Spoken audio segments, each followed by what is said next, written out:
अस्सलाम वालेकुम वरहमतुल्लाह। आज का जो हमारा प्रैक्टिकल है वो है electrical wiring of dispenser, water dispenser. ठीक है ना, जो हमारा वाटर डिस्पेंसर होता है उसकी वायरिंग के बारे में हम आज बात करेंगे कि इसकी वायरिंग जो है कैसे की जाती है और इसमें क्या क्या जो है ना कंपोनेंट्स इस्तेमाल किए जाते हैं और उनके इस्तेमाल का फ़ायदा क्या होता है। ठीक है, एक मुकम्मल इसके बारे में बात करें। तो वाटर डिस्पेंसर की वायरिंग के अंदर जैसा कि आप लोगों को पता है कि डबल सिस्टम होता है, हीटिंग भी की जाती है और कूलिंग भी की जाती है, दोनों काम किए जाते हैं। तो कूलिंग करने के लिए साफ ज़ाहिर है कि हमारा कूलिंग सिस्टम है तो कंप्रेसर का ही इस्तेमाल होगा।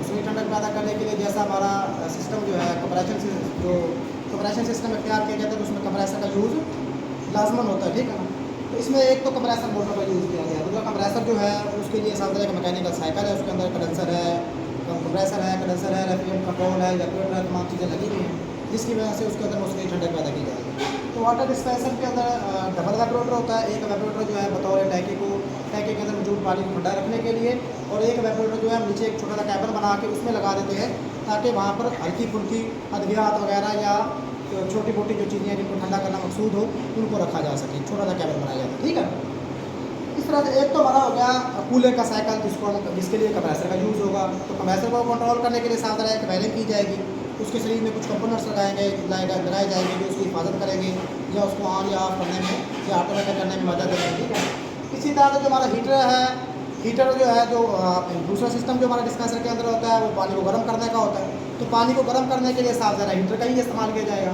तो जो हमारी एक पानी की ठंडा करने के लिए एक अलहदा टैंकी होती है, लेकिन पानी को गर्म करने के लिए एक अलहदा टैंकी होती है। तो उस टैंकी के ऊपर जो है या उस टैंकी के नीचे जो है एक हीटर एलिमेंट लगा हुआ होता है। तो उस हीटर एलिमेंट को साफ ज़रा उसके टेम्परेचर को कंट्रोल करने के लिए पानी को भी एक ख़ास हद तक हमने गर्म करना है ना, तो ख़ास हद तक गर्म करने के लिए उसके शरीर में जो है ओवर हीट प्रोटेक्टर लगे हुए होते हैं, जैसा कि यहाँ पर हमने ओवर हीट प्रोटेक्टर लगाए हैं। ठीक है ना, तो एक न्यूट्रल के सीरीज़ में लगा हुआ होता है और एक फेस के सीरीज़ में लगा हुआ होता है, ताकि जो है अगर हीटर एलिमेंट जो है अगर किसी वजह से भी ज़्यादा देर चल जाए या मतलब टैंकी में पानी मौजूद ना हो, उस सूरत में हीटर चल रहा हो तो फ़ौरन जो है ओवर हीट प्रोटेक्टर जो होते हैं एक ख़ास हद तक हीट का टेम्परेचर पहुँचने के बाद फ़ौरन हीटर को क्या करते हैं, ऑफ कर देते हैं। ठीक है ना, तो हमारी जो वाटर डिस्पेंसर की जो डायग्राम आपको व्हाइट बोर्ड में बनी हुई नज़र आ रही है, इसमें सबसे पहले तो हमारी ये मेन सप्लाई है। ठीक है, और न्यूट्रल और फेज़ हमने इस वायरिंग को दिया है। तो फेज़ जो है सबसे पहले हमने यहाँ पर दो स्विच लगाए हैं। कंट्रोल स्विच का हमने नाम दिया है कंट्रोल स्विच ऑफ कंप्रेसर और कंट्रोल स्विच ऑफ हीटर। ठीक है ना, ये तो दोनों हमारे स्विच हैं, ये मेन स्विच का काम कर रहे हैं। किसका काम कर रहे हैं? मेन स्विच का या कंट्रोल स्विच का काम कर रहे हैं। जब हमने कंप्रेसर को ऑन करना होगा तो उसका बटन हम ऑन कर देंगे। हीटर को ऑन करना होगा सूरत के मुताबिक, जैसे गर्मियाँ हैं अगर हमें सिर्फ ठंडा पानी चाहिए तो हम हीटर का स्विच जो है वो ऑफ रखेंगे और कंप्रेसर का स्विच क्या करेंगे, ऑन कर देंगे। ठीक है ना, लेकिन अगर सर्दियाँ आ गई हैं, कंप्रेसर ठंडा पानी की जरूरत नहीं है हमें और सिर्फ गर्म पानी की जरूरत है, तो फिर हीटर का स्विच हम ऑन कर देंगे और कंप्रेसर का क्या करेंगे, ऑफ कर देंगे। उसके लिए ये कंट्रोल स्विच दिए गए हैं ज़रूरत के मुताबिक अपनी इस्तेमाल के मुताबिक हीटर या कंप्रेसर को ऑन या ऑफ करने के लिए। ठीक है ना, तो ये दो स्विच हो गए। सबसे पहले हम बात करेंगे कंप्रेसर की। तो कंप्रेसर की वायरिंग के अंदर देखिए इस स्विच में हमने मेन फेज दिया और आउटपुट से फेज देकर हमने थर्मोस्टेट स्विच में दिया। किस में दिया? थर्मोस्टेट स्विच में, क्योंकि थर्मोस्टेट स्विच का जो काम होता है वो टेम्परेचर कंट्रोल स्विच है, ताकि ज़रूरत के मुताबिक जब कूलिंग पूरी हो जाए डिस्पेंसर के अंदर तो थर्मोस्टेट स्विच जो होता है वो फ़ौरन कंप्रेसर को ऑफ कर देता है ताकि मज़ीद पानी ठंडा ना हो। अगर थर्मोस्टेट स्विच ना लगाया जाए तो उसका नुकसान ये होगा, अगर डिस्पेंसर हम चलता छोड़ देंगे तो सारी रात अगर डिस्पेंसर चलता गया तो सुबह को टैंकी के अंदर बर्फ़ जम जाएगी। ठीक है ना, जो फिर हम इस्तेमाल नहीं कर सकेंगे। ठीक है ना, जब तक वो मेल्ट नहीं होगी तो फिर डिस्पेंसर इस्तेमाल में नहीं आएगा। ठीक है ना, तो थर्मोस्टेट स्विच लगा हुआ है, उसको ज़रूरत के मुताबिक हम एडजस्ट करते हैं। एडजस्ट करने के बाद उसको जितने बार एडजस्ट करते हैं जितना हमें ठंडा पानी चाहिए होता है, जब टेम्परेचर पानी का वहाँ तक बहुत पहुँच जाता है, उतना टेम्परेचर हो जाता है तो फ़ौरन हमारा जो है थर्मोस्टेट स्विच जो होता है वो कंप्रेसर को ऑटोमेटिक कर देता है, क्योंकि कूलिंग पूरी होने के बाद जो कंप्रेसर बंद होगा वो ऑटोमेटिक होना कहलाएगा। ठीक है, तो दोनों कंप्रेसर बंद हो जाएगा। और बाकी अगला जो हमारा कंपोनेंट्स है वो हमारा क्या है, ओवरलोड है। तो ओवरलोड एक हिफाजती आला है। अगर किसी वजह से कंप्रेसर के एम्पेयर बढ़ जाएँ, उसकी बहुत सी वजूहत हो सकती हैं, वोल्टेज का ज़्यादा आना, वोल्टेज का कम आना। ठीक है ना, और उसके अलावा कंप्रेसर का गैस का ज़्यादा चार्ज कर देना जिसकी वजह से कंप्रेसर का लोड बढ़ जाए, उसके एम्पेयर बढ़ जाए। ठीक है ना, कंडेंसर का कंडेंस ना होना मतलब ठंडा ना होना, उसके ऊपर डस्ट आ जाना या मतलब उसके ऊपर किसी किस्म की कोई इंसुलेशन आ जाना जिसकी वजह से उसकी हीट ट्रांसफ़र ना हो रही हो, गैस का प्रेशर बढ़ जाता है, कंप्रेसर के एम्पेयर बढ़ जाते हैं।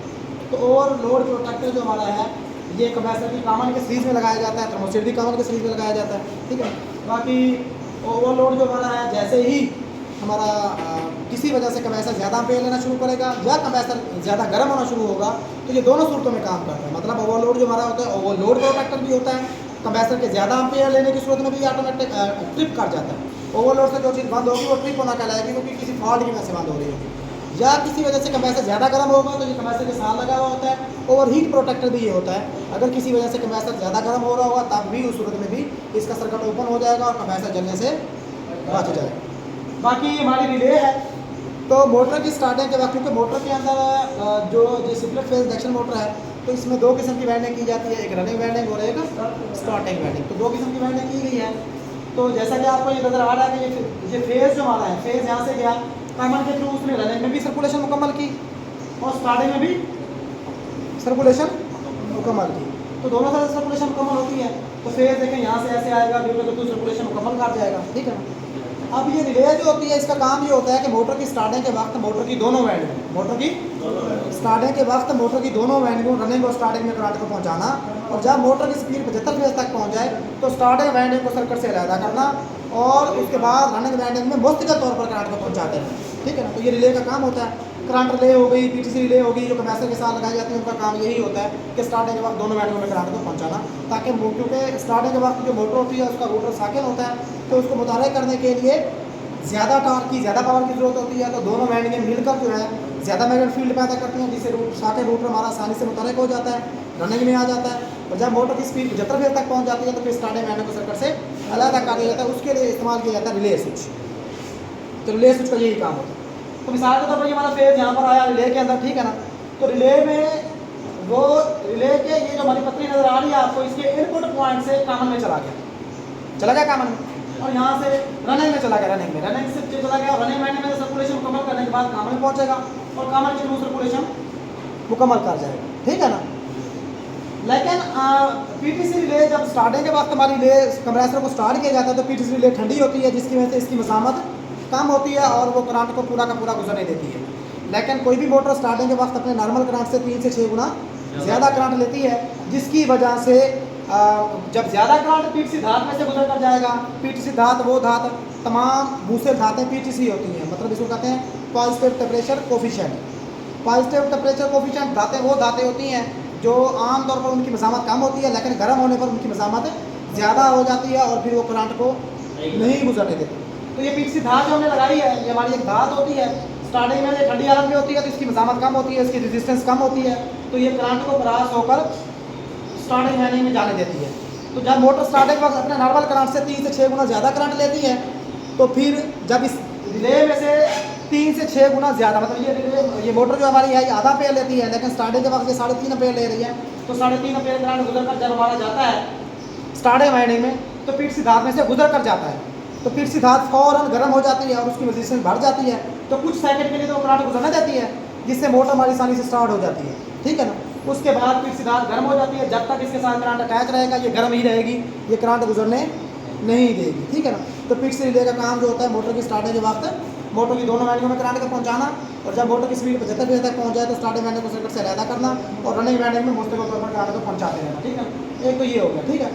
तो अब कंप्रेसर वाइंडिंग की तो आप लोगों को समझ आ गई होगी, ठीक है। तो इस तरह से सर्कुलेशन मुकम्मल होती है। बाकी ये 3 सिग्नल लाइट लगी हुई हैं।